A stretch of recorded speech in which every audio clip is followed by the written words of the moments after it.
నమస్కారం. నేను మీ నాగబాబుని. మన దేశంలో కులం అనేది మనకి నచ్చినా నచ్చకపోయినా ఒక సోషల్ రియాలిటీ. కులరహిత సమాజం కోరుకోవటం ఒక ఐడియల్ థాట్. అది చాలా ఉన్నతమైన ఆలోచన. మనం గుర్రం జాషువా గారు చెప్పిన విశ్వనరుడు అనే పరిణితి అందరికీ వచ్చిన రోజు మనకు అసలు రాజకీయ పార్టీలు అవసరమే లేదు. నేను కాపు కులంలో పుట్టాను. నా కులం మీద నాకు గౌరవం ఉంది. అయినా వేరొకరిని కించపరచినంత వరకు ఎవరి కులం మీద వాళ్ళ గౌరవం అభిమానం ఉండటం నేరం ఏమీ కాదు కదా. అయినా కులం అనేది అందరికీ బై బర్తే కానీ ఎవరికి బై చాయిస్ కాదుగా. మనం ఎక్కడ పుట్టాలో మనం నిర్ణయించుకోలేం, కానీ ఎలా బతకాలో అది మాత్రం మనం నిర్ణయించుకోవచ్చు. బట్ రాజకీయాల్లో ఐడియల్ సినారియోస్ కన్నా ప్రాక్టికల్గా ఉంటూ రియలిస్టిక్గా మాట్లాడాలి కాబట్టి కులం అనే రియాలిటీ గురించి మాట్లాడక తప్పదు. అందుకే పవన్ కళ్యాణ్ గారు ఎంతగానో ఆలోచించి జనసేన మూల సిద్ధాంతాలు ఒకటైన కులాలను కలిపే ఆలోచన విధానం గురించి చెప్పారు. మన సమాజంలో పెద్ద సంఖ్యాబలం ఉన్న కులాలు చిన్న సంఖ్యలో ఉన్న కులాలను భుజం తట్టి ప్రోత్సహిస్తే మనకి సామాజిక న్యాయం అనేది ఆటోమేటిక్గా జరుగుతుంది. అందుకే కళ్యాణ్ గారు ఒక మాట అన్నారు, రాష్ట్రంలో అధిక శాతం జనాభా ఉన్న కాపులు ఒక పెద్దన్న పాత్ర పోషించాలి అని. దీనికి మంచి ఉదాహరణ మొన్న జనసేన పార్టీ పోటీ చేసిన అనకాపల్లి అసెంబ్లీ సీటు. అక్కడ 40% కాపులు ఉన్నా కూడా జనసేన ఆ సీటుని ఒక బీసీ సోదరుడైన గౌర సామాజిక వర్గానికి చెందిన శ్రీ కొణతాల రామకృష్ణ గారికి ఇచ్చింది. కళ్యాణ్ గారు చెప్పినట్లుగానే కాపులు గౌరలు కలిసిమెలిసి పనిచేసి ఆ సీటుని గెలిపించుకున్నారు. అసలు జనసేన మీద కులముద్ర వేసి విషయం చిమ్ముదామని చూసి ఎవరైనా ఈ ఒక్క ప్రశ్నకు సమాధానం చెప్పగలరా? 40% కాపులు ఉన్న నియోజకవర్గంలో 20% ఉన్న గౌరవ సోదరులకు టికెట్ ఎందుకు ఇచ్చాం?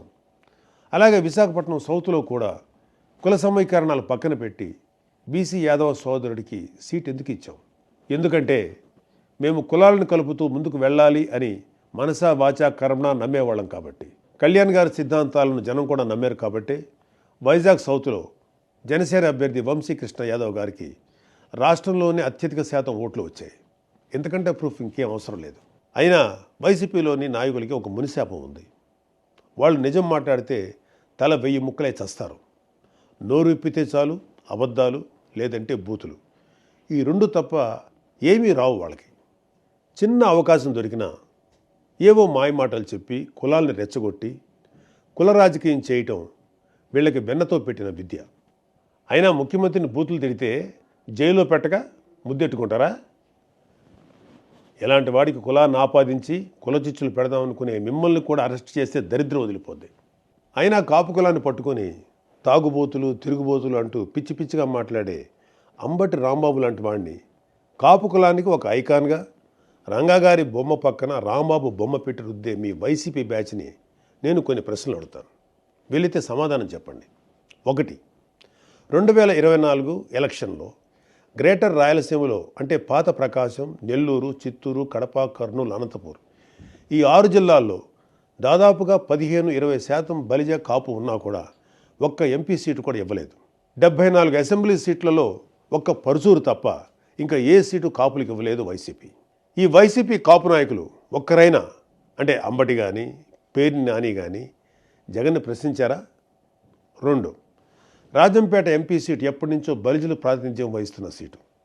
వైఎస్ రాజశేఖర రెడ్డి గారి స్నేహితుడు అన్నయ్య గారి సాయి ప్రతాప్ కూడా అక్కడి నుంచి గెలవడమే కాకుండా కాంగ్రెస్ హయాంలో కేంద్ర మంత్రిగా కూడా అయ్యారు.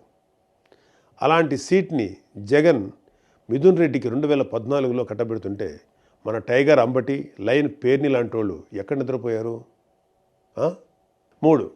అసలు మీకు అంత తెలివే ఉంటే మీరు ఆ పార్టీలో ఎందుకుంటారు? అసలు మిమ్మల్ని మీరు ఒకసారి ప్రశ్నించుకోండి. పవన్ కళ్యాణ్ గారిని ఓడించమని పిఠాపురంకి మిథున్ రెడ్డిని పంపాడుగా, అదే బూతులు తిట్టడానికి ప్రెస్ మీట్ పెట్టమని మిమ్మల్ని పంపేవాడు. నిజంగా మీకు బుర్రే ఉంటే మనల్ని ఎందుకు పంపుతున్నాడు, మిథున్ రెడ్డిని పంపొచ్చుగా అనేనా ఆలోచించేవాళ్ళు. 4. అసలు రాంబాబు పక్కన రంగా గారి బొమ్మ పెట్టాలి అని ఐడియా ఇచ్చిన వాడిని ముందు మీ పార్టీని సస్పెండ్ చేయండి జగన్ గారు. మీ 11 సీట్లలో 6 సీట్లు పోయే ఐడియా ఇది. మీకు నిజంగా రంగా గారి మీద అభిమానమే ఉండుంటే ఆయన కొడుకు రాధాని పార్టీ నుంచి టికెట్ ఇవ్వకుండా బయటికి పంపేసి రంగా గారిని తిట్టిన గౌతమ్ రెడ్డిని ఏదో నామకే వాస్తే సస్పెండ్ చేసి మళ్ళీ ఏపీ ఫైబర్ నెట్ చైర్మన్ చేసేవారా? 5. అసలు మేము కాపులమని చెప్పుకుంటూ వైసీపీకి సపోర్ట్ చేసే కాపులకి ఒకటే చెప్తున్నా, కాపు నేస్తం లాంటి స్కీమ్స్ కూడా వైఎస్ఆర్ పేరు పెట్టినప్పుడు ఏం జగనన్నా మీ నాయనకి మా కులానికి ఏంటి సంబంధం? మా కులంలో కూడా కోడి అమృతనాయుడు గారు, సీకే నాయుడు గారు, ఒక పుంజాల శివశంకర్ లాంటి లెజెండ్స్ లేరా అని ఎప్పుడైనా అడిగారా మీ లీడర్ని?